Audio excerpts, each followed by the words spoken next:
Welcome to the Knowledge for Men show. Your life will never be the same. Your level of success will seldom exceed your level of personal development. I want to die empty of regret. I want to die empty of my best work. We don't understand who we are. Instead, we're living out somebody else's narrative. What one man can do, another man can do. If it's been done, it can be done again. Being yourself and being your truest, most authentic self in every moment. If it scares you or makes you a little afraid, do it. Follow your heart and your gut. The first stage, I think, is finding you, like finding out who I am today. Stuff will not work. You will have things that fail. Success is when you're a happy, fulfilled person. How do you define success? It's your life, and you are the creator of the movie script that is your life story.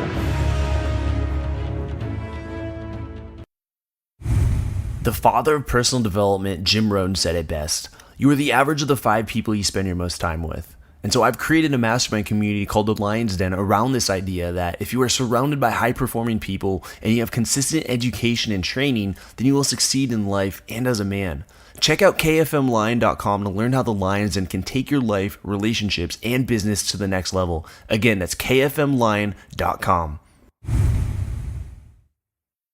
All right, guys, welcome to the show. I'm here with Dr. Barton Goldsmith. He's a multi-award-winning psychotherapist, syndicated columnist, a former NPR radio host, and was named one of America's top therapists by Cosmopolitan, and recently the author of 100 Ways to Overcome Shyness, Go from Self-Conscious to Self-Confident.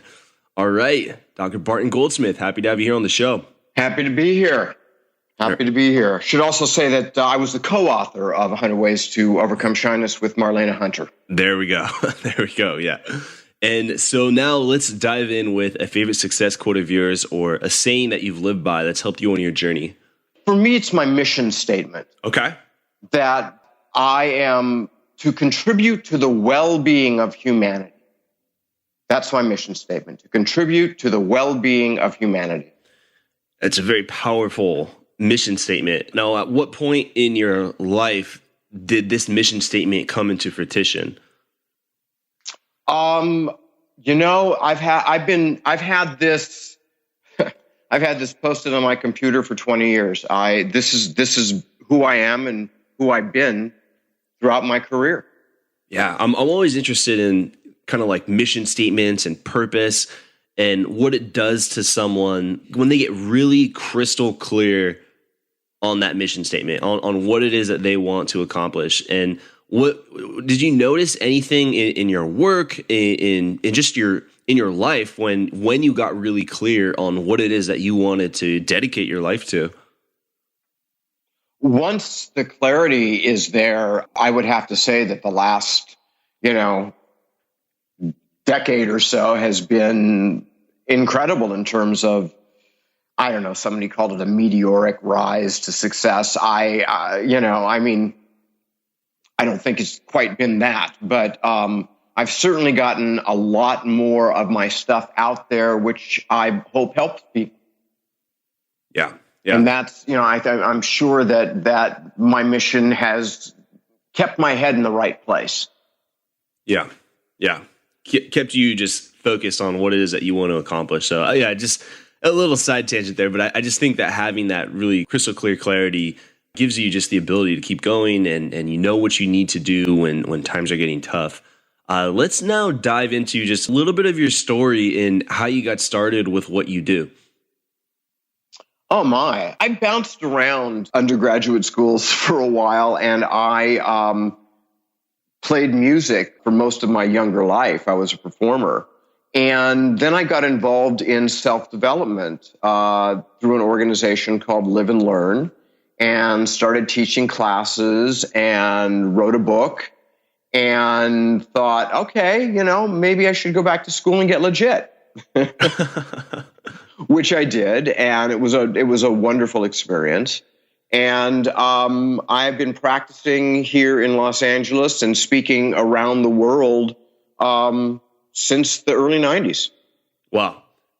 And what led to the creation of the book, 100 Ways to Overcome Shyness? Well, I had written a book for them for Career Press before called 100 Ways to Boost Your Self-Confidence. Okay. And they approached me and asked if I would write what effectively would be the prequel to Self-Confidence, Overcoming Shyness, which makes sense. And I thought it was a really good idea and was able to work with them very well. And we got the book out in record time, I think. Yeah, okay. And so was this something that you personally you were struggling with growing up, being shy and confidence? Oh, God. Okay. Okay. Oh, Hit the spot right there. Okay. I mean, shyness really is a fear of rejection when you get right down to it, okay? I have been rejected more times than a nerd at the prom, okay? Wait a minute, I was the nerd at the prom. But anyway, I actually never went to a prom, but the rejection is something I've had an incredible amount of experience with, both in my personal life as well as in my career. Because, when I first started out as a writer and a songwriter, you'd be sending, cassette tapes, folks. You'd be sending cassette tapes to record companies and get these nice little rejection letters back. It was... It was, you have to keep your fortitude about you, and you just have to keep walking through it. It's very difficult. And now that I'm successful in giving speeches, I still have to deal with it, because the night before I give a speech, people who are going to hear me the next day, but I don't know them, and they don't know me. And what am I supposed to talk about? So I learned a very powerful tool that we can share with your listeners. Get really good at asking questions, because people love to talk about themselves. And for me, in that situation, I'm actually feeling shy. They don't know me. They don't know my message. And what questions are they going to ask me? So I turn the tables and become the interviewer and start asking them about their lives. And it works great. All right. Yeah. Let's create a scenario here. Common scenario that every guy's going to experience, even possibly, right now, someone's listening to this, they're about to experience this. But let's say, how can a guy feel more comfortable at parties, meetings, or just type of group gatherings with people they don't know? So it's one thing if you're going to go hang out with the family, but it's like, not so much pressure. But let's say you're invited to this party and it's something that you have to attend for some reason, or a meeting, and it's just new people or some sort of group gathering. How can guys feel more comfortable in those situations? Well, again, let's start with my recommendation. Start asking, hi, how are you? What's your name? Where are you from? What do you do? Why are you here? Just ask those kinds of questions. Shake hands. You got to get good at either being able to hold a cup and a plate in one hand, or just hold one or the other. But keep a hand free to shake hands so that you can actually meet the people. And you go into it with the idea in your brain that, wait a minute, there's nothing not to like. There's no threat here. Another great suggestion is, if you have to go to a party, can you go with a friend? I mean, I think you can always bring a +1. Well, if you don't have a date, bring a wingman. Bring somebody that's good at making conversation, that's not shy, and that will help you be introduced to other people who are there, and get the conversations going. Yeah. And how do we get through? So there's always a point in every conversation that I find where, okay, things are going okay, we're asking questions, where there's just that awkward silence. It's that awkward, like, oh, I ran out of things to say, and the other person's kind of looking at you like, what are you going to do next? And there's that moment where the conversation can die. What do you do in those awkward situations? How do you navigate through that? It's really interesting. When there's silence, people think, oh my God, this is going on forever. But I've timed it. And the awkward silences never last more than 20 seconds. That's a long time. It can feel like an awful long time. That's for sure. So what you do when you have nothing to say, you take a bite of food, you take a drink, and you formulate, your next question. Ted Koppel, after the Iran hostage crisis was over, they actually asked him to run for president. And he said, when I have to stop asking questions and start answering them, I lose my power. There's a great deal of power in asking the right question. And so you want to be there talking to the people that you're invited to and saying, hi, how are you? What's the latest you've done to help your community? I mean, it's a challenging question, but that's a big one. How do you help your community? We've got a political race going on. They say you shouldn't talk about sex, politics, or religion. It's not polite conversation. These days, I think we've crossed that border, and we can certainly have, light conversations about the political races and the craziness that's going on.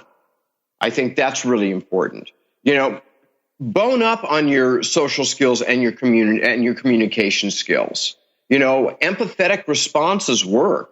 When somebody says something, you can always say, "Oh, I'm sorry to hear that. What can I do to help?" When someone's talking with you, make noise, nod your head, respond in some way so they know they're not talking to a brick wall, and they will talk more. And again, talk about them. Let them talk about themselves. That's the best way for someone to get interested in you. Yeah. I feel like so often in conversations that when someone's talking, we're kind of thinking about, what am I going to say next? Like, what's next on my agenda here? Like, how can I keep this conversation going? And when we say something, it's like, yes, I got him or her to say something that buys me another 10, 20 seconds. In that moment, I feel like when we shift to just trying to keep them engaged by talking about themselves, that the conversation just flows more naturally instead of trying to think about what I need to say next. Exactly. And that's the problem with a lot of people. They're not having conversations. They're thinking about what they need to say next. Right. And that's a big mistake. It's a place where we lose a lot of ground. We lose a lot of ground. Yeah. And so you opened up this, you said that shyness is about, fear of rejection. Mm-hmm. And we're scared of that. We don't want to experience that. It just makes us feel really low, and it's going to bring our day down. I get it. I totally understand. How do we deal positively with the fear of rejection? First you start thinking positively. It's got to start with positive thinking. The fear of rejection is there, but you go through the 3 scary questions. What's the worst that could happen? And you ask yourself. And then you say, what's the best that could happen? And then you say, what's most likely to happen? Worst that could happen is this person will blow me off and not want to talk to me. Best that could happen is we'll get into a very deep conversation. Most likely, we'll have a pleasant interaction. And so you take the fear away. You take the fear of the rejection away. Because at a party or something like that, that's unlikely to happen because people are there for the same reason you are, to socialize. Okay, so asking the 3 questions, what's the best that could happen? What's the worst that could happen? And what's most likely to happen? And these are questions you ask yourself. Right. Just asking out loud, hey, what's the best that could happen right now?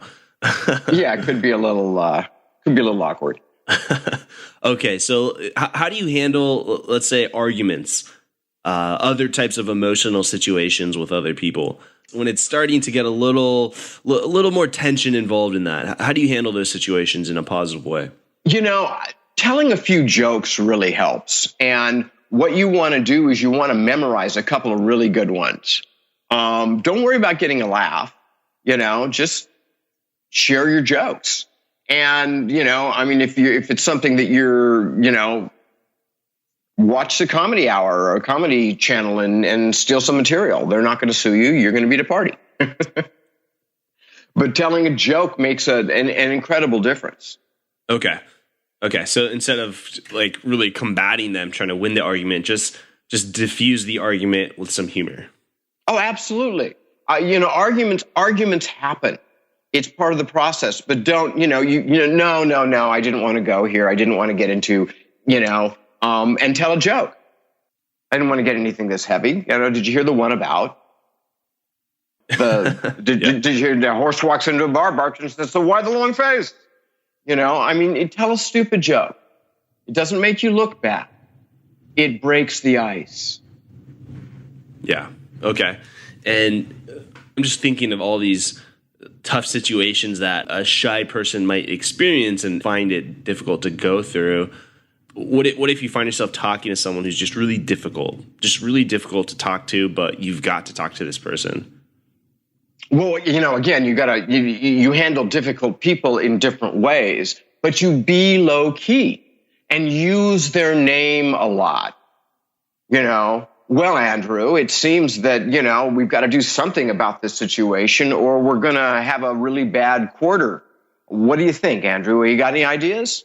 Use their name in a difficult situation. Use someone's name and it diffuses a certain amount of the toxin in the air. It diffuses the emotion, Take that person that you're having the conversation with to another space. Go to another space in the room or the office or the building or whatever, because you've just shifted the energy by doing that.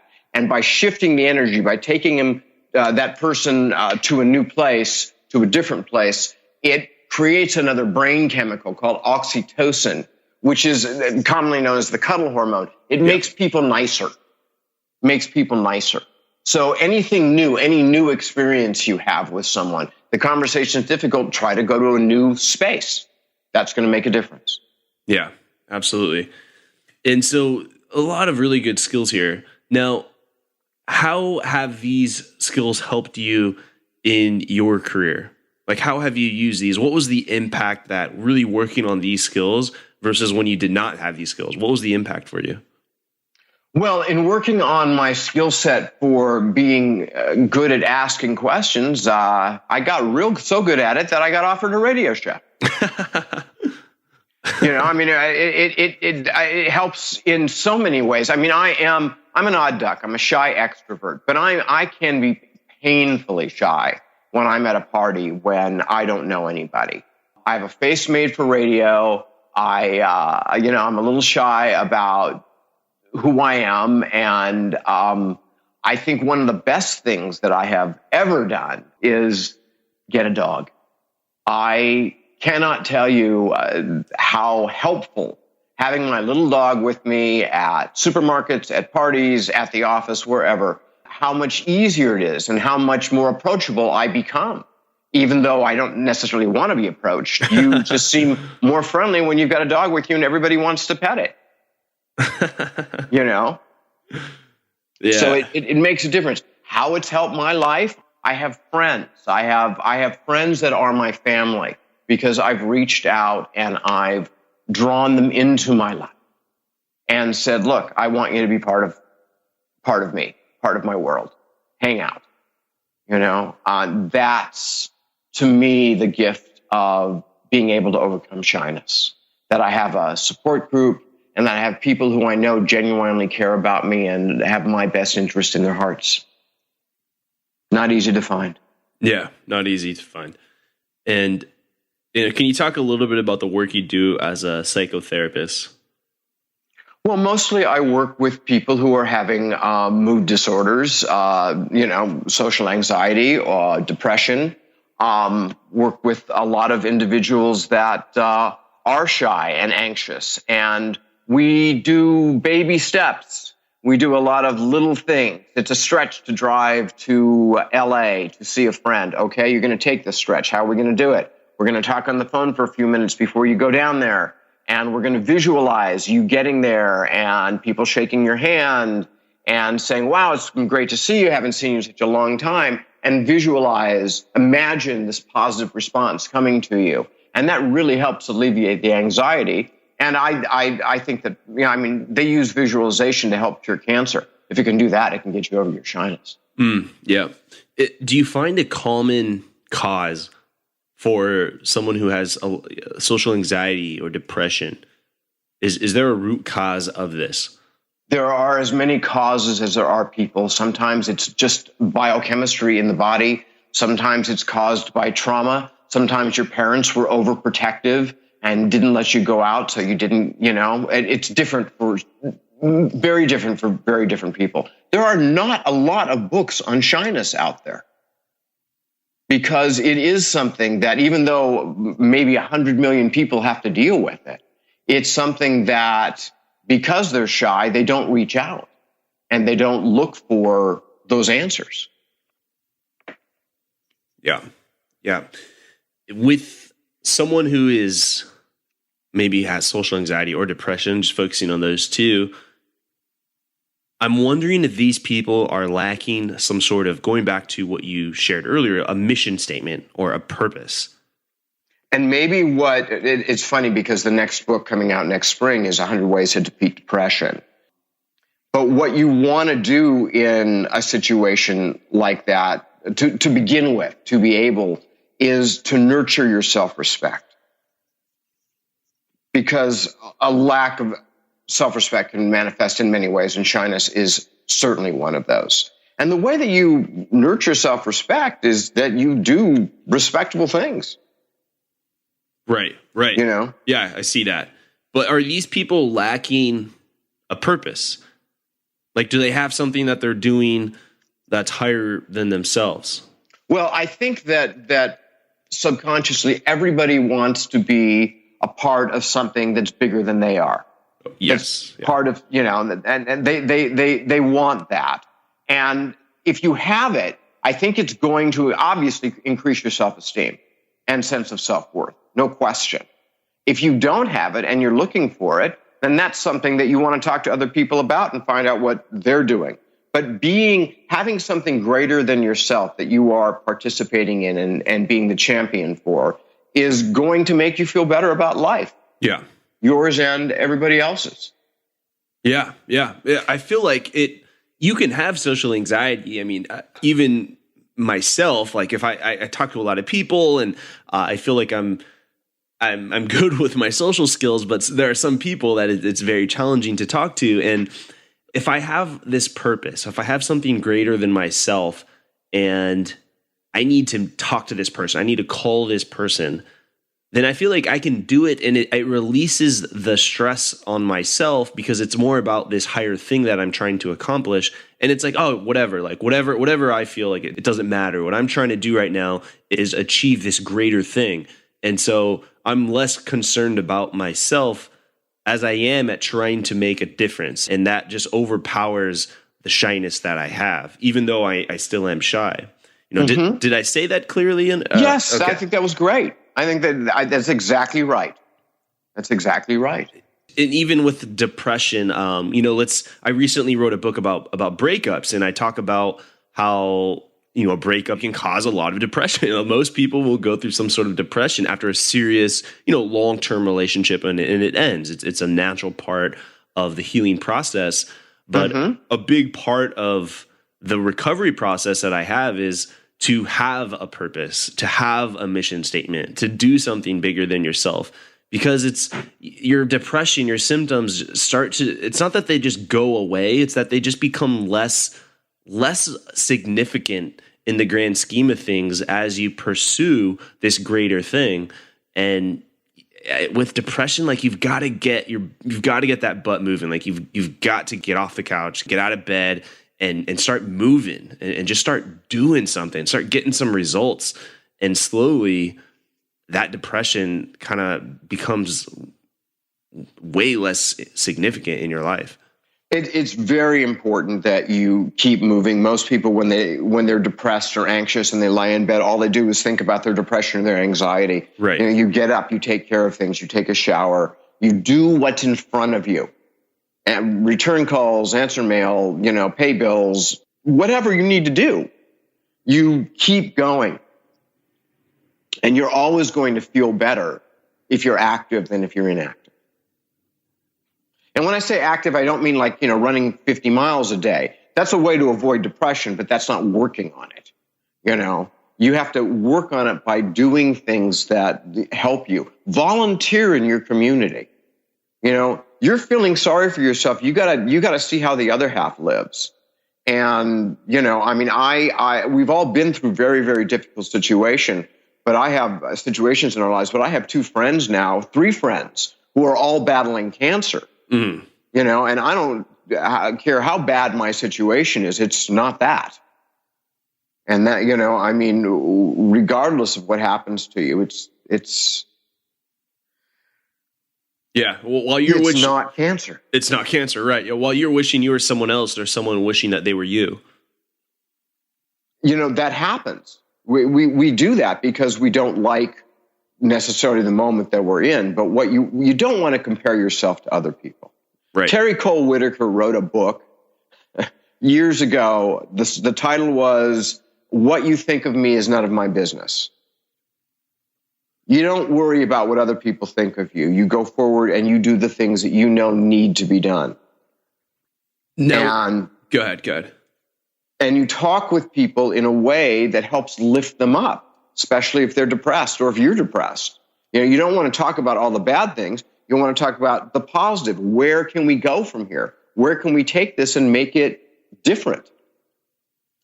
You've got to move forward with your life, even if that's little tiny moves. There are days when I can write a paragraph. There are days when I write chapters. Yeah. Now, is that the leading cause of social anxiety, being worried about what other people think?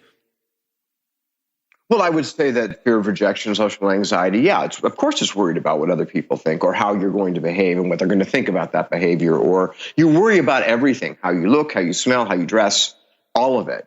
Yeah, it can be various things. Just large groups of people sometimes make someone nervous. And certainly if you're going into a group where you don't know anybody. And one of the great tools out there, again, to help you through this is an organization called Toastmasters. Yeah. It'll help you certainly make speeches and do better at the office, but it's also going to help you in your personal life. It's one of the great healers for shyness, and I recommend it very strongly. Yeah.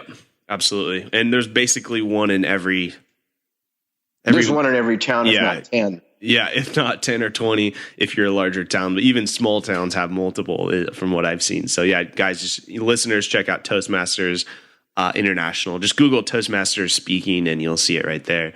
Now, Dr. Goldsmith, let's dive into what I call the knowledge round. Just going to ask you some rapid fire questions here. So are you ready for the knowledge round? I'll do my best. All right. Do you feel stuck, alone, or like you're not getting the type of results you think you deserve? You put in all the hard work in your life, relationships, and business, but things just aren't getting any better? I've been there. That's how I started. That's where I was. I kept trying to improve my life, but nothing just seemed to give. I started to think that personal development was a joke. I felt like every month I was in the same place I was the previous month. But then I found something that just worked. I grew, my business grew, my relationships flourished, and everything around me just started to click. People started respecting me more, and I finally felt like I was becoming the man I wanted to be. I created a program to help guys get the same results in their life. Check out kfmline.com to learn how the Lion's Den can radically transform your life. Again, that's kfmline.com. Welcome to the Knowledge Round, where the guests will be asked rapid-fire questions to give the audience invaluable pieces of wisdom to help transform their lives. Starting in 3, 2, 1, showtime. I really like how your opening line was your mission statement. It's really powerful. Now, what advice would you give to someone who is feeling lost and doesn't have that? How can they find that in themselves? The process of creating a mission statement can be an arduous one, but it doesn't have to be. What I say to people is, how do you want the world to be? And how can you contribute to making it that way? That's your mission statement. Yeah. And I notice it's not about saying, I want to do this specific thing, such as like, I want to make $100 million. And, it's not about. No, it's not about you. It's not personal gain. It's not about you. It's about your purpose on the planet. What's your purpose? And if you know your purpose, you're going to be happier. You're going to be less anxious. You're going to be less depressed. Yeah. Really, the secret to happiness is knowing your gifts, finding out your purpose, and sharing that with the world. That's really the secret to happiness. Yeah. Well, what if someone's thinking like, well, what are my gifts? I don't know what I'm good at. I'm pretty average at everything I do. Well, then I would start by writing down everything you think you do well, and then cross the list down to the top 3. And ask people who know you, who care about you. What do you think I'm good at? What do you think my gifts are? What do you like about me? Yeah. And what was holding you back from becoming the man you are now today? Probably fear, anxiety that I wouldn't be good enough. But today, you know, I mean, there's still anxiety. I just know how to handle it. Right. Right. That's a key point. You know, it's not getting, you know, completely eradicating it. It's always there. Yeah. If you're born with it, you know, you're born with it. And it's there. I just work with it as best I can. Yeah. And fortunately, I've been able to kind of fold it into my career and, you know, make lemonade out of lemons. Yeah. I like that. And so have you had any mentors that have helped you, assisted you on your journey?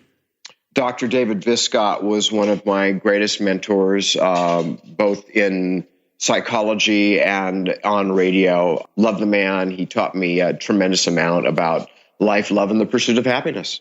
Yeah. I got to study with Elizabeth Kubler-Ross. That was an incredible honor and went very deep. And I've worked with Harville Hendricks over the years, and he's become a friend. And I love his work as well. Yeah. And, you know, just picking maybe the first mentor, since you mentioned him first, there's probably some significance to that. Was there ever a moment where he said something to you that really had a lasting impact? You know, David was born with his heart on the right side of his body, not the left. So he kind of knew he was on borrowed time. And what he said was, live every day. You've got to know 4 things about yourself: that you're good, you're smart, you're lovable, you're attractive. That's what you have to know about yourself. Wow. Good stuff. Good stuff. Powerful stuff. And it's simple what he said, but I feel like there's greater significance when it's coming from a person who does have that borrowed time. I feel like it's there's more weight in that. Yeah. He was a deep thinker. Yeah. He was a deep thinker. All right. So now, you know, let's take a look at some of those things. And, you know, here's a scenario for you. So imagine you had 60 seconds with your 20-year-old self. What would you tell him to do, and what would you tell him not to do? I would tell my 20-year-old self, who was rocking and rolling, to go back to school, get married, and raise a family. That's what I would have told myself when I was 20. You wait too long, and it becomes more difficult to find the right person. But you want to get the hard things out of the way. You want to get your education out of the way. And I don't think there's anything more valuable to a person's life than family. That's what really gives you, these are the people that are always going to be there for you. These are the people that are going to have your back. These are the people that you need family, or the sense of it, to get through this world. Abraham Maslow wrote The Hierarchy of Needs, very famous psychological theorist, right? And his first need was, immediate survival, food, water, shelter. His second need, the second need in humanity, is the feeling of belonging. And I know it is the most important thing. And it would solve so many people's depression and issues if they got reconnected with their family and worked on those relationships. There are so many disconnected families, and you're wasting the best resource you've got, because these are the people that have known you the longest. And those relationships, at a certain point you go, okay, and I've done this many times in my therapy office, where families are just not getting along, and the kids are now in their 30s. We go back to, all right, I don't know what went wrong, and it doesn't really matter what went wrong. The point is, we want to get along now. So let's all just agree to drop our resentments and move forward as a family and be a real family. It makes such a difference. Yeah, it does. I agree. And I would almost say that half of the people listening right now have a phone call to make to a specific family member, how would you suggest they start that conversation? You know, they're right now, they're listening. They're like, shit, he's going to make me call someone. But after hearing what you just shared and having decades of experience in psychotherapy, I mean, there's a lot of weight to what you just said. How could someone listening start that phone call? You know, I would send a text and I would say, look, we are too close. We have too much between ourselves to let our relationship go. Can I give you a call and let's chat and catch up? All right. That's what I would do. All right. That's the start right there. So for all the guys listening, that's the start with a simple text. Mm-hmm. And I think if you imagine what life would be like 10 years from now, not having done anything, not, skipping that text, you're probably just going to be exactly where you are now in that relationship, or it's going to be even more distant. But having taken that small action step, I think it's a small but massive step forward in the recovery process of that relationship. It is. It will make a big difference. All right. And so even if you have to summarize some of your main points, Dr. Goldsmith, what would you say is your philosophy on life and success? Don't sit on it.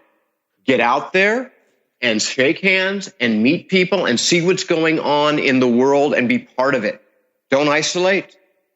Don't sit by yourself and think that you're going to accomplish something.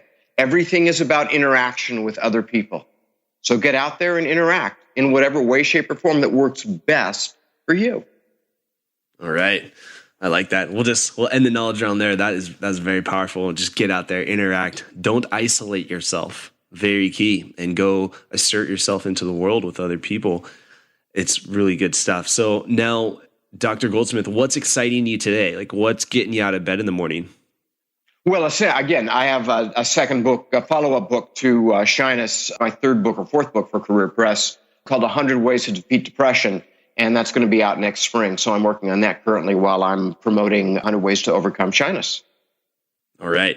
And so for all the listeners, they can go to bartongoldsmith.com or simply just go to Amazon or Google. You can type in Dr. Barton Goldsmith and you'll see a list of his books that show right up on Amazon. And stay tuned for his next book coming out. So Dr. Goldsmith, thank you so much for spending some time here with my audience and sharing your insights with my community here. I really appreciate your time. And yours. And thank you for the message that you're helping send.